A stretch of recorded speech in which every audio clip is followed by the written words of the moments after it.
Now, I have to say, I am quite impressed and proud with some of the work that I have done. Looking behind me here, you guys are probably wondering, it just looks like a little bit of a higgledy-piggledy mess, but I am so happy with what I've done.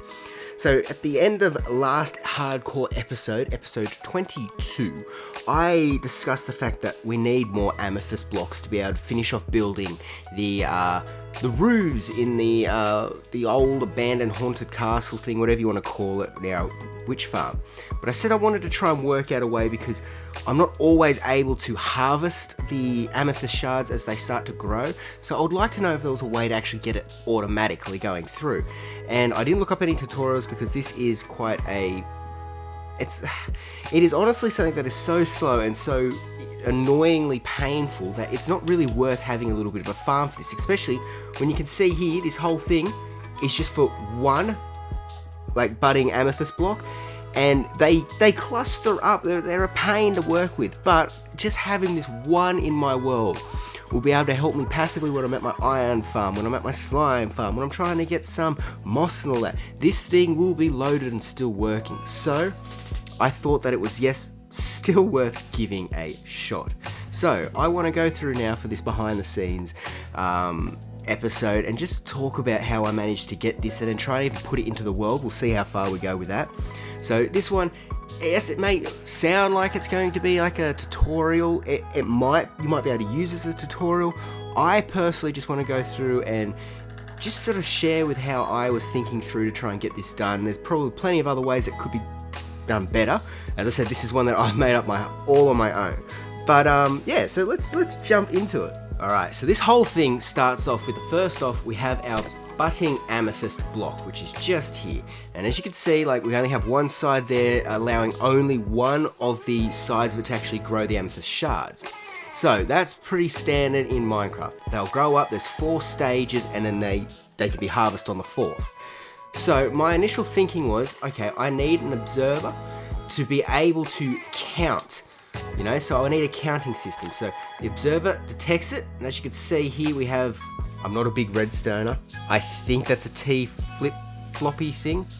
Basically, when you give the signal in once through this mechanism, it shoots out from a dispenser into a hopper and goes down here and powers off a line. And then when it's activated again, it sends it back up and turns it off. So as you can see, that's 2 counts.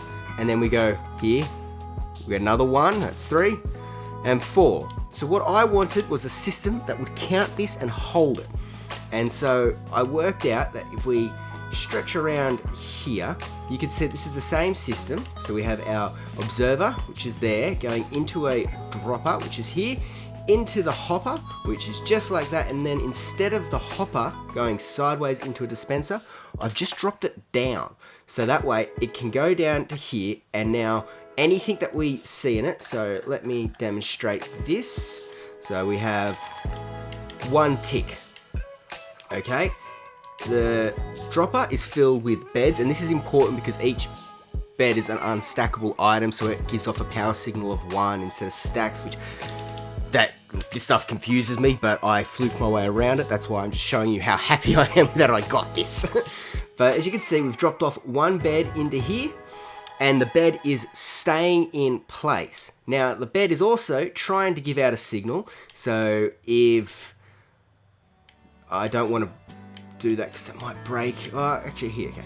It's alright. If we do that, the glass, move that one, you can see here. So if I remove this comparator, which is going into this comparator to check to see if there's any items in this dropper, you'll see that it gives off a signal and it will power everything else through. Now, the purpose of this comparator here, which is on a subtract mode, I believe having that dot is, going in, as you can see, instantly all the power stopped being read from here. So what we've got is more beds in there than, because the piston moved, that's right. So what we've got here is a furnace which is storing 48 items. Now I found that it had to be 48 exact, and it being read by this comparator blocks this signal until we get 4 items in there. So if I place in 1 more of these, you'll see that that goes through And yeah, it all powered up, resetting itself. So the reset's the next part we'll get into. Let me just quickly set up the day again. Alright, so as we can see now, we have our observer reading when there's a stage of the amethyst shard growing. Now we have our counting system, so we get one item dropped into this dropper down here, and that tells us how many stages this amethyst shard has grown. Once we hit all 4, as you saw, this furnace here that has 48 items in it, that are, stackable items, being read from this comparator into this one in subtract mode, then allows for this whole thing to be powered, which is just then chaining it. Now, I have made sure to use comparators, because comparators remember the power signal. So where redstone here, you can see, if I break this here, you can see that now the redstone itself will only read up through to this so much amount here, but these comparators remember how much of a signal it has, and will only extend it by that much again. I hope that makes some sense. If you're a bit like me and get confused, maybe give a little rewatch over this, because I know that's what I do a lot of the times. But basically, the redstone dust itself deteriorates its power, where this comparator will keep the exact same power signal. And by having it in subtract mode, this is how I worked out how many items I needed from a furnace. Now, I did try this with a chest and also with a dispenser, but I found that the stackable items have a different variable of how much power they output.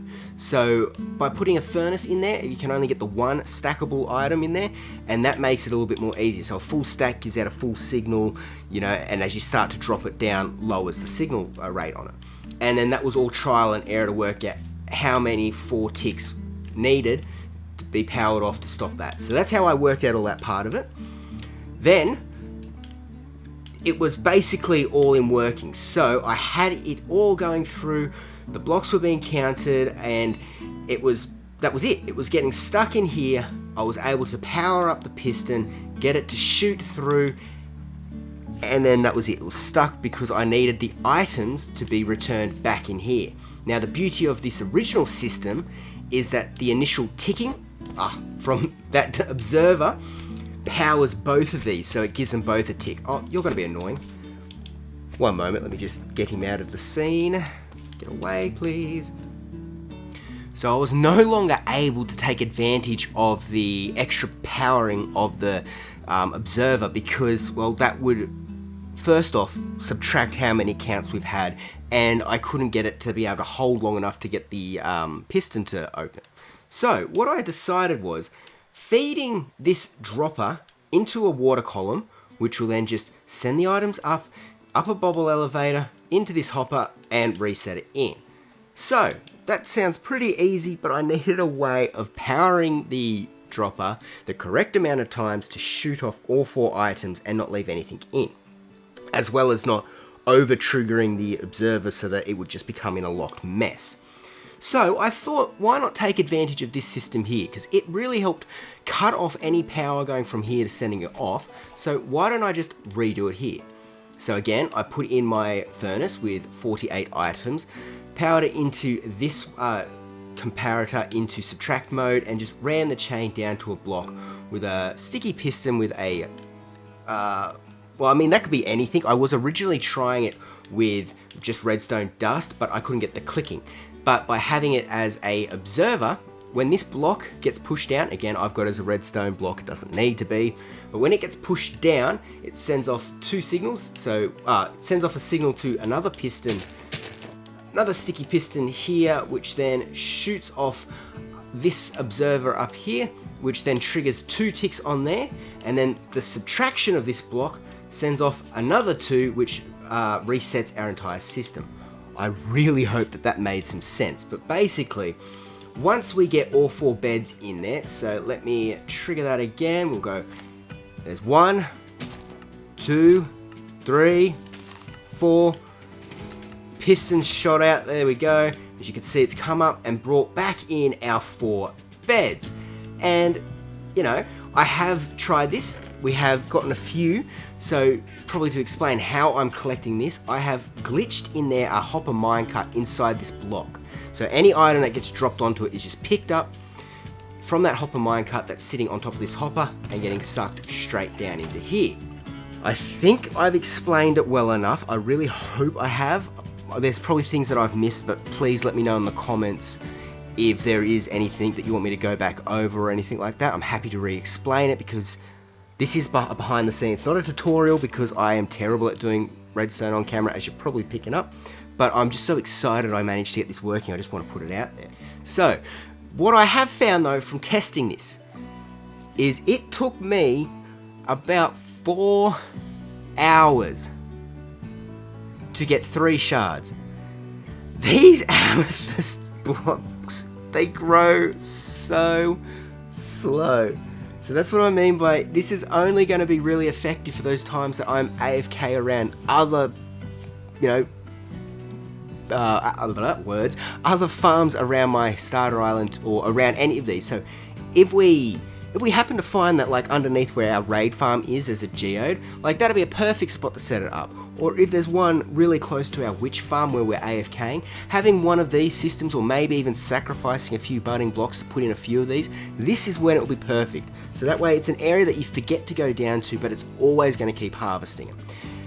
If it's a 4-hour turnover for a very few little, it's very annoying.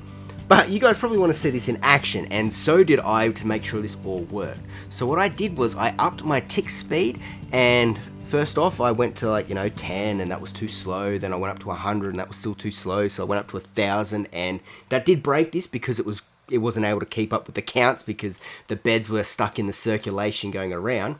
But I think maybe if we bring it up the tick speed to about 200, we might be able to get this whole thing working. So first off, those damn slimes, they're not the friendliest in a super flat, and I can't turn it on peaceful because I have other experiments where I'm working with to see, how things work. Also, a few spoilers over there for a little later on episode. Alright, so now we're here, let's go settings, a creative one, let's bring our random tick speed up to, did I say 200? Yeah, let's go 200. Okay, and back it up. So let's see, do we see this go? I might even speed up this footage because I want it to not break. I want it to give a good representation. So yeah, let me just speed this up now. Oh, as we can see, we've got the first stage there. Sweet. So I'll let it just run now.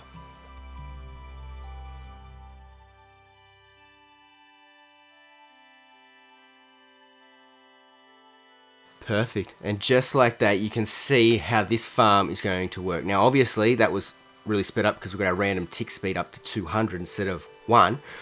But that was a really good representation of how this farm worked. And we picked up another 2 shards from this. So, obviously, we don't get any of the benefits of fortune. But to be something that's passively going, because I always forget to go and check my amethyst, the geodes. So, this is going to be really, really helpful to actually get into my world.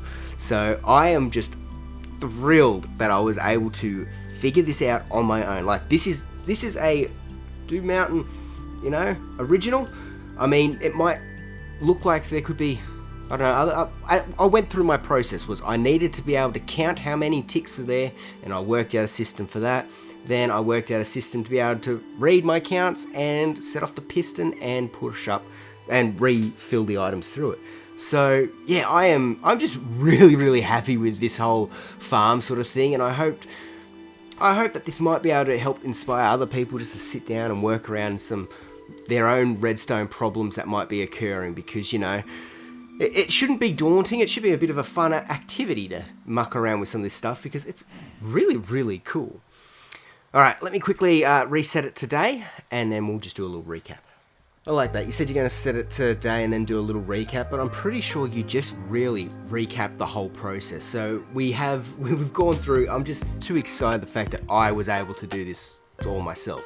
So I'm very happy with it. The plan now is that I'm going to try and build this over in the hardcore world. So I think, like I'm looking around, it's another 30 odd degree day here and it's absolutely killing me. So I think to preserve the recording so we can actually get this little behind the scenes episode out at a reasonable time, what we're going to do now is jump over into the hardcore world and work out which block we want this to be on. So if we take a look, we can't have, so this is where it's going to be. We need 1, 2, 3, at least 4 blocks to the side of it from one back, and 1, 2, 3, yeah, about 4, again, 4 blocks either side of it. Upping we need 2, and below we need 1, 2, 3, 4. Yeah, I think maybe if we make this, make sure that we have like an 8 by 8 by 8 space for this one geo. But if that's not putting it into terms of how useless of a, well, not useless, but how much time is put in for such a little yield of a farm, you know, that it's 8 by 8 by 8. Okay, so we'll try and work out a space over at our geode in the hardcore world, and then we'll just leave it on there, and then for the start of the next hardcore episode, guys, we'll start off in that area and you'll be able to see the work that's been done. So let's jump over in the hardcore world. Alright, so now that we're back here now on the hardcore world, let's actually go over and check out our geode, which is just down here, and we can kind of work out which is going to be the best, you know, budding block to use, because as you can see, like, they group up in this situation, so it's not like we can really use this farm for this one. These ones here, we might be able to, but because we've got the stick out, it might help. This stuff here is no good to us because it's all just way too clustered. We might actually be able to go up above this and take use of this one, depending. Ooh. This might be just out of range. This block here should be fine. This one might be okay. These ones are out. Are these two? How's this sitting with this one? Okay, I think this one might be our best bet for just an easy one that we can just come here, grab from the chest, which should be about this height here. Have it all set up, so we're going to have a piston on that block, an observer there, and then it's all going to, okay, cool, so it's all going to be behind here and in the way of nothing. So let's mark this block with a torch. That one's not fully grown, so let's collect it.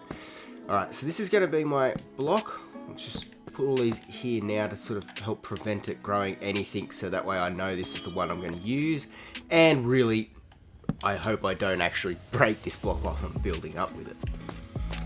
Alright guys, so I think this is going to be our best one to use here. Now, as I said, I might also be able to go and get access to the one up on the roof, and even possibly this one, but if we, yeah, it depends. I'll have to look at the blueprint of our build, but I might be able to get these two in it as well. That's reachy, but I mean, as I said, like, I'm happy just to have one in here, because, like, as you can see, some of these are all ready to be harvested while I was at the iron farm or over at the slime farm, and I've missed them, so they're already there just sitting there instead of waiting for another lot to start growing. So if we just have that one there that I've just put the torches all around, having a constant harvest, I think in the long term it's going to pay out. Not in the short term, this is a long wait project, especially if we're only going to get like 2 or 3 shards per break because of the piston. But anyway, I think that's going to be a pretty good way to place it up there, and I think that's going to be a nice block. Alright guys, I hope you have enjoyed this video where I've gone through and sort of done the breakdown of how I approached solving this problem of automatically harvesting up some amethyst shards. Now, I know that this isn't going to be a quick project, as I said down there in the geo while I was rambling. This is a project that's definitely, you're in it for the long haul. So I hope maybe, you know, this might be handy in your world. You guys might be able to, you know, take this design and improve on it. And if you can, like any technical thinking people out there in the community, if you guys can take this farm and enhance it and improve it, please do. And, you know, let me know how your results are. But thank you everyone for just tuning in on this. I hope you guys have enjoyed this behind the scenes episode for the hardcore world. If you guys want to see a few more, redstone builds, that sort of stuff in these segments, or any sort of thing, just feel free to put it in the comment section what you'd be interested in seeing. But thank you everyone, and until next time, from Bluey and myself here in our hardcore world,